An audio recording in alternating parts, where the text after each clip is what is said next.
നിലാക്കീറിലേക്ക് സ്വാഗതം. അമ്മയും മകളും ഇരുന്ന് സംസാരിച്ചു കൊണ്ടിരിക്കുകയായിരുന്നു. ഇടയ്ക്ക് മകൾ ഇങ്ങനെ ഒരു ചോദ്യം ചോദിച്ചു: അമ്മ ശരിക്കും എന്നെ സ്നേഹിക്കുന്നുണ്ടോ? മകളുടെ ചോദ്യം കേട്ട് അവർ അതിശയിച്ചു.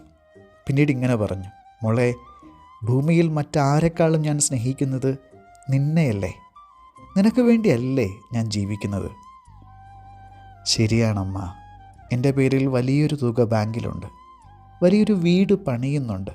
പക്ഷേ എനിക്കതിനേക്കാളും ഇഷ്ടം വിദേശത്തെ ജോലിയൊക്കെ നിർത്തി ഇവിടെ എൻ്റെ കൂടെ താമസിക്കുന്നതാണ്.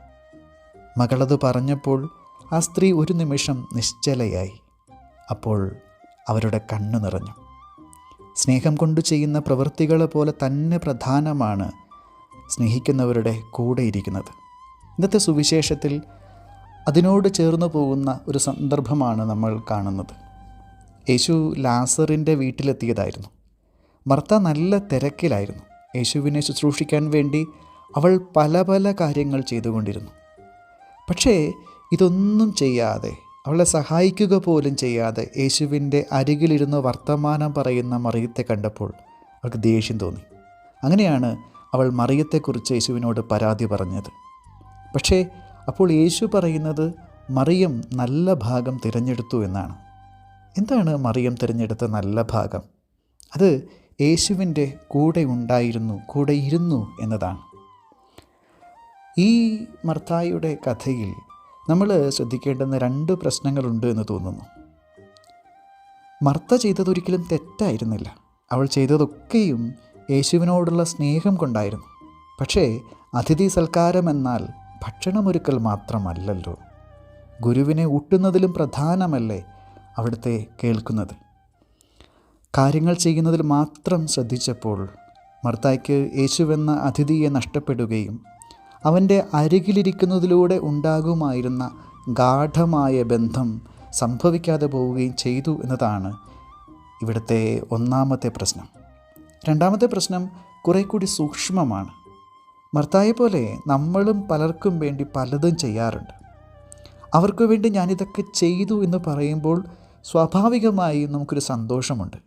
എന്നാൽ യഥാർത്ഥത്തിൽ നമ്മൾ സന്തോഷിപ്പിക്കാൻ ശ്രമിക്കുന്നത് അവരെയല്ല, നമ്മളെ തന്നെയാണ്.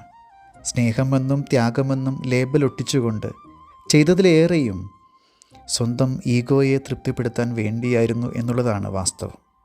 സ്നേഹം കൊണ്ട് എന്ന് പറഞ്ഞു ചെയ്യുന്ന പലതിലും അവർക്ക് സ്നേഹിക്കപ്പെട്ടതിൻ്റെ അനുഭവം കിട്ടാത്തതിൻ്റെ കാരണം അതാണ്.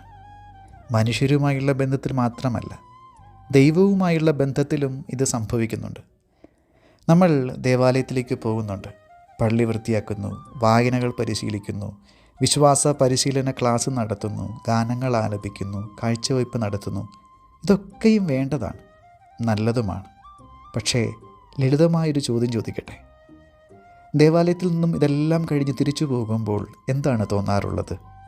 എല്ലാം നന്നായിരുന്നുവെന്ന തൃപ്തിയോ, അതോ ദൈവത്തിൻ്റെ കൂടെ ഇരുന്നതിൻ്റെ ഹൃദയാനന്ദമോ? ഒരു കാര്യം ഓർക്കണം, ഉദാരതയുള്ള ഒരാൾക്ക് മറ്റുള്ളവർക്ക് വേണ്ടി പലതും ചെയ്യാൻ കഴിയും. പക്ഷേ ബന്ധമുണ്ടെങ്കിലേ ഒരാളുടെ കൂടെ ഇരിക്കാനാവും. ദൈവത്തിനു വേണ്ടി ചെയ്യുന്നതിനേക്കാളും പ്രധാനപ്പെട്ടത് ദൈവത്തിൻ്റെ കൂടെ ഇരിക്കലാണ്. ഇത് നിഷ്ക്രിയമായിരിക്കാനുള്ള ക്ഷണമല്ല. പ്രാർത്ഥനാ നേരത്തിലൂടെയും ദൈവവുമായുള്ള ബന്ധത്തിൽ ആഴപ്പെടാൻ കഴിയണമെന്ന ഓർമ്മപ്പെടുത്തലാണ്.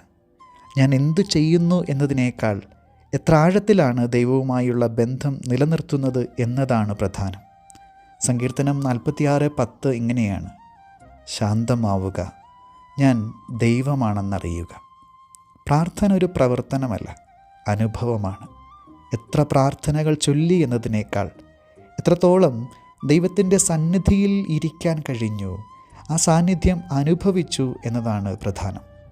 മറിയം നല്ല ഭാഗം തിരഞ്ഞെടുത്തു എന്നാണ് യേശു പറയുന്നത്. എങ്കിൽ നമുക്ക് സ്വയം ഒന്ന് ചോദിക്കാം, എനിക്ക് അതുപോലെ ഒരു നല്ല ഭാഗം തിരഞ്ഞെടുക്കാൻ പറ്റിയിട്ടുണ്ടോ? പ്രാർത്ഥിക്കാം. ഈശോയെ, മർത്തായെപ്പോലെ നിനക്ക് വേണ്ടി ഞാൻ പലതും ചെയ്യാറുണ്ട്. മറിയത്തെപ്പോലെ നിൻ്റെ കൂടെ ഇരിക്കാനും എന്നെ സഹായിക്കണമേ. ആമേൻ. സ്തുതിയായിരിക്കട്ടെ.